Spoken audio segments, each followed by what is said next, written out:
ભાવનગરના બગદાણામાં સામાજિક કાર્યકર નવનીત વલાધિયા પર જે હુમલો થયો આ ઘટનામાં આરોપી જયરાજ આહિર માયાભાઈના પુત્ર અને તેમની સાથે પણ અન્ય આરોપીઓ કે જેઓ 14 દિવસ બાદ જેલની બહાર આવશે કારણ કે તેમના જામીન મંજૂર થઈ ચૂક્યા છે। આ શરતી જામીન છે તો શરતો શું છે, આ સાથે આ કેસમાં આગળ શું થઈ શકે, એ તમામ બાબતોની ચર્ચા કરવી છે અને આ ચર્ચા કરવા માટે મારી સાથે બચાવ પક્ષથી વકીલ જીજી આહિર સાથે કેશ ગડાદરાજી જોડાઈ ગયા છે। પહેલા તો આ બંનેનું ન્યૂઝ 18 ગુજરાતી પર સ્વાગત છે। જી નમસ્કાર, થેન્ક યુ।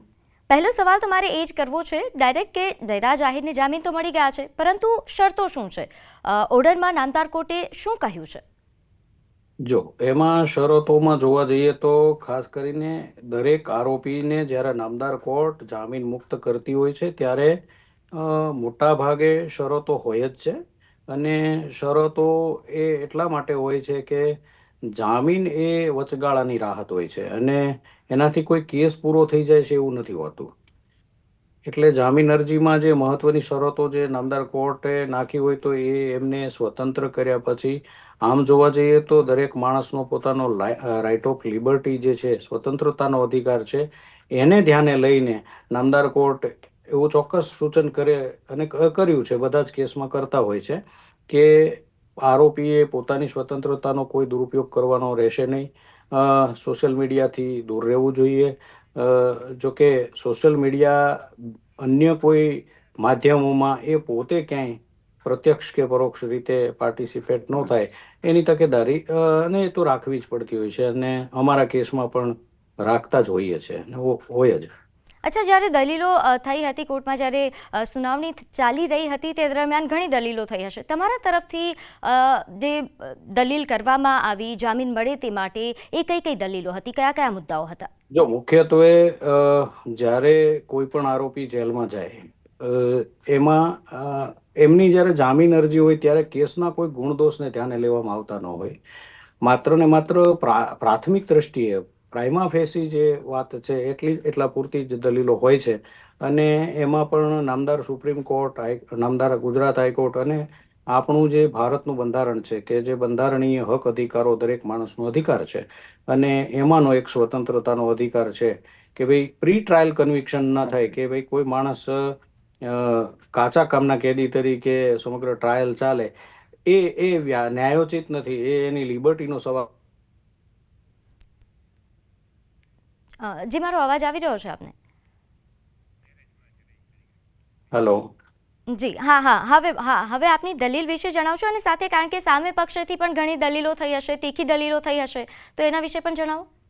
જો દલીલો છે એ કોર્ટની એક આંતરિક બાબત છે અને એમાં તો બંને પક્ષને નામદાર કોર્ટે સાંભળ્યા હોય, સરકાર તરફેથી એનો ખૂબ ઓપોઝ કરવામાં આવી હોય કે જામીન નામંજૂર કરવા માટે, અને અમે અમારા તરફથી માત્ર એટલું જ કહીએ છીએ કે નામદાર સુપ્રીમ કોર્ટના જે ચુકાદાઓ છે, સંજય ચંદ્રાવર્ષી સીબીઆઈ છે, જયરાજસિંહ જાડેજા છે, એમાં જે પ્રિન્સિપલ હેલ્ડ કર્યા છે એ એટલા પૂરતી અમારી દલીલો છે અને પ્રાથમિક દ્રષ્ટિએ અમારી કોઈ સંડોવણી નથી ખાસ કરીને, કારણ કે પ્રથમથી જ અહીંયા 8 અજાણ્યા ઈસમો સામેની ફરિયાદ હતી અને પાછળથી કથોપકથિત વાતોથી જ્યારે આખું જે કેસની તપાસ થઈ રહી હોય ત્યારે આવા જે પુરાવાઓ જે છે એ પુરાવાનો વિષય છે અત્યારે માત્ર ને માત્ર અમોને જામીન મુક્ત કરવામાં આવે અને અમે જે કંઈ પણ ભયસ્થાનો પ્રોસિક્યુશને સેવેલ છે એ ભયસ્થાનોને નિવારવા માટે નામદાર કોર્ટ શરતો ફરમાવે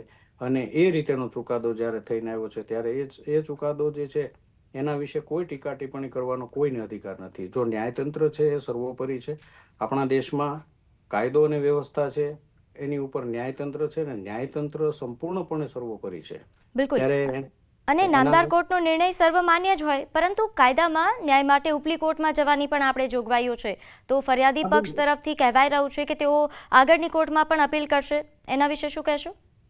ચોક્કસથી આપને હું એવું કહું કે દરેક માણસનો કાયદા આગળ બધાને સમાનતા છે, બધાને અધિકારો મળેલા છે। કાયદાના પ્રાવધાન મુજબ કોઈ પણ વ્યક્તિ કોઈ ચુકાદાથી નારાજ થાય તો ચોક્કસથી એને ઉપર પડકારી શકે, એને ઉપર જવા માટે એની જે કાંઈ પણ કાયદાકીય જોગવાઈઓ છે એનો દરેક માણસ એ ઉપયોગ કરી શકે, એમાં કોઈ એને કોઈ અટકાવી ના શકે। અચ્છા, કેસ ગડાદરાજીએ કોને લઈને દલીલો કરી હતી? કયા કયા જે આરોપીઓ પર જ્યારે દલીલો થઈ તો કયા કયા આરોપીઓને લઈને દલીલો કરવામાં આવી હતી? ખાસ કરીને કેસ ગડાદરા સાહેબને જ વાત કરું. જી, એમને જી જ. જી જી હું બીજા 4 આરોપીને વકીલ તરીકે મેં ડિફેન્સ કર્યો હતો અને એમાં જે 4 આરોપી હતા એની મેં દલીલ કરી હતી અને એમાંય તે જે ભારતના બંધારણના આર્ટિકલ 21 મુજબ જે દરેક આરોપીને જામીનનો જે રાઇટ મળેલો છે એ રાઇટ અમે નામદાર કોર્ટ સમક્ષ માંગેલો હતો અને એ બાબતે જ અમારી દલીલ હતી. એટલે એ દલીલ અમારી ગ્રાહ્ય રાખી અને બીજા 4 આરોપીને જામીન ઉપર મુક્ત કરી.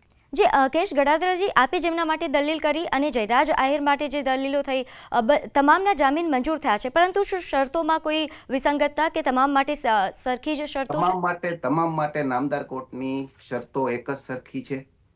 બરાબર, શરતો જે છે એ શરતો મુજબ તમામ આરોપીએ એને જે જામીન ઉપર મુક્ત કર્યા છે એ જામીનનો એને ગેરલાભ નહીં લેવો એ ખાસ કરીને કહેવામાં આવ્યું છે. એટલા માટે તમામ આરોપીઓની શરતો એક જ સરખી છે, એમાં કોઈ ફેરફાર નથી. જી, ગુણવંત સર, હવે આ સમગ્ર કેસમાં આગળ શું થશે ને આવા પ્રકારનો જ્યારે કેસ હોય તો કેવા પ્રકારની આગળની પ્રક્રિયા હોય છે? જો અત્યારે તો મોટાભાગની તપાસ જે છે એ એસઆઈટી દ્વારા કરવામાં આવી રહી છે અને તપાસની અંદર જે કંઈ પણ થાય અને પછી તપાસની એજન્સી સ્પેશિયલ ઇન્વેસ્ટિગેશન ટીમ દ્વારા જે પુરાવાઓ એકત્રિત કરવામાં આવે અને જો આરોપીઓની વિરુદ્ધ પુરાવા હોય પૂરતા તો એ ચાર્જશીટ કરે, અન્યથા એ તો સર્વસામાન્ય બાબત છે કે જો આરોપીઓની સામે કોઈ પુરાવા ના મળતા હોય કે જેટલા આરોપીઓ સામે પુરાવા ન મળતા હોય તો એના પૂરતું, એટલે હવે એ તપાસનો વિષય છે, એમાં અમે કંઈ ખાસ કરીને ના કહી શકીએ, પણ એ તો after all investigation SIT decide કરી શકે અને એ ચાર્જશીટ થાય તો પછી ચાર્જશીટ થયા બાદ અમારા અસીલો જે છે એ એમને મળેલા કાનૂની અધિકારો પરત્વે જે કંઈ પણ કાર્યવાહી કરવાની જરૂર પડશે એ કરશે. જી, આપ બંને અમારી સાથે જોડાયા તે બદલ આપનો ખૂબ ખૂબ આભાર. જી, ધન્યવાદ.